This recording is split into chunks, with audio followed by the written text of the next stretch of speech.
Hello guys, তো আমি ready হয়ে গেছি ব্যাংকে যাওয়ার জন্য। দেখতে পাচ্ছ আজকের এখানে একটু রোদ্দুর ওঠেনি, খুব ঠান্ডা। এই ঠান্ডার মধ্যে আমি সাইকেল চালিয়ে যাব বাবুকে রেখে, কারণ তাড়াতাড়ি যেতে হবে, তাড়াতাড়ি আসতে হবে। ওকে নিয়ে তো আমি অতটা দূর হেঁটে যেতে পারবো না। বোনের সাইকেলটা নেব, নিয়ে ঝটাপট গিয়ে কাজ করব, চলে আসবো। মামামের দুধ, মামামের ফিটার, মামামের গোদল, আর এটা হচ্ছে মামামের দুধের ডিব্বা।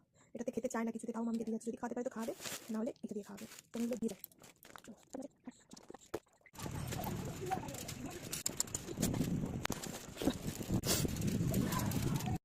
অবশেষে হলো, বৃষ্টি পড়ছে খুব,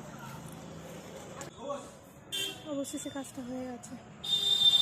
সমস্ত কিছু আপডেট করিয়ে দিয়েছি। এবার দেখা যায় কদিনের মধ্যে টাকাটা ঢোকে। চুরি খেতে পেয়েছে, সকাল থেকে খাইনি, বাবুকেও রেখে এসেছি, গলার আওয়াজ বসে গেছে।